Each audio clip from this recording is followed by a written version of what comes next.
If things are deemed too awkward for discourse in Hindi movies, Ayushmann Khurrana is your man.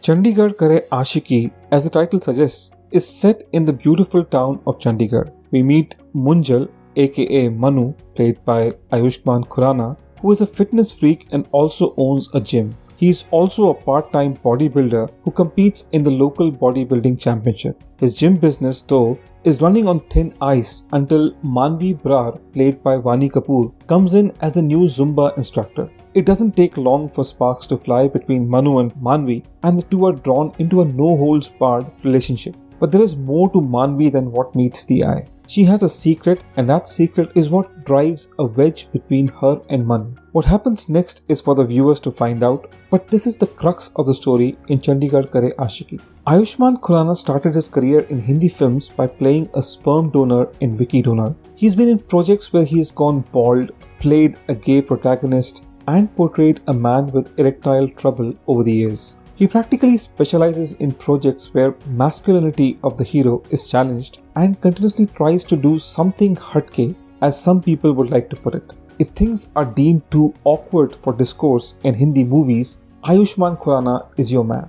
Ayushmann's experimentation with similar themes continues with Chandigarh Kare Aashiqui, but this film is more like Badhai Ho than Shubh Mangal Savdhan, where Khurrana's on-screen character copes up with the personal dysfunction and the obstacles that it creates. In this film, just like Badhai Ho, he has to react to a situation that's not of his own making. Abhishek Kapoor, well known for his tragic love dramas Kedarnath and Kai Poche, has never shied away from tackling unusual subjects in his films. Rock On, for example, was focused on the rock music scene, one of the few films in Bollywood that had such a backdrop. Similarly, the classy Fitur was everything but an ordinary love story. It would be fair to say that as a filmmaker, he has been quite versatile given the constraints of the commercial format. His films can be described as human dramas with unique backdrops. And this time again, he has made a film that comes out in support of those who dare to break free from the shackles of societal norms and prejudice that they encounter since their birth. Before we go ahead, I'd like to say thank you to all my viewers who are still watching. I know it's super annoying to hear the words like and subscribe, but that's the only way I get to know that I'm on the right path. So, dear viewers, only and only if you think my videos add some value to your time, please smash the like and subscribe buttons.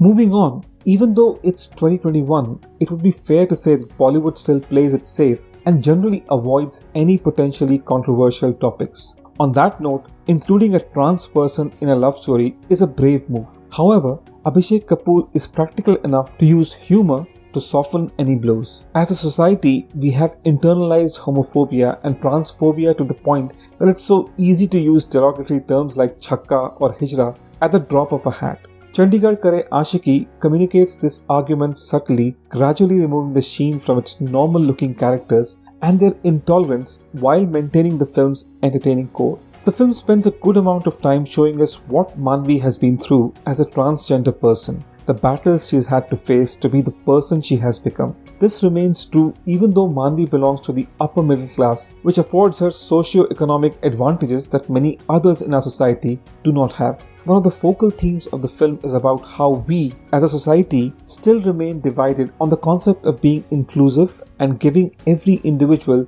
the liberty to be who they are and what they want to be. Abhishek Kapoor accomplishes this deftly, trading in witty punches without ever being too heavy-handed. Supratik Sen and Tushar Paranjpe deserve credit for their honest and relevant writing, which produces moments that create strong empathy in the viewer. For example, at the age of 55, Manu's widowed father has finally found love again, this time with a Muslim woman, and it's handled deftly in the background. Whether it's the Munjal family pressurizing Manu to marry, Manvi's father, played by Kamaljeet Singh, being supportive of her choices despite her mother's strong opposition, or Manu's overbearing sisters meddling in all of his affairs, there's quite a lot to be unpacked in this film.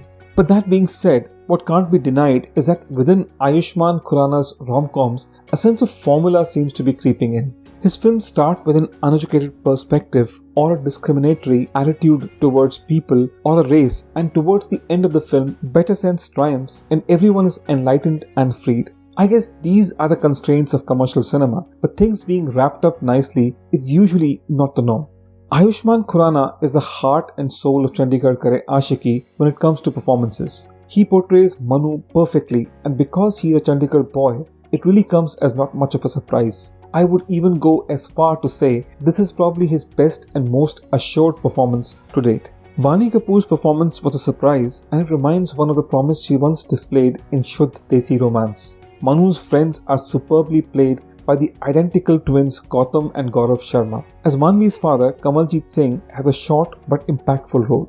The writing, as I've previously mentioned, is generally on point until the last quarter, where the usual rom-com cliches take over. Now, every 20 minutes or so, a song pops up in the film, but I'm happy to say that it doesn't really hinder the plot too much. Out of all the songs, Ayushmann's rendition of Maafi, though, is particularly poignant. Abhishek Kapoor, the director, doesn't waste too much time and gets straight to the point about Manvi's transgender status within the first 20 minutes of the film. His deft handling of sensitive issues is certainly one of the highlights of the film. He avoids too much dramatization or theatrics in performance or dialogues, which is always a plus.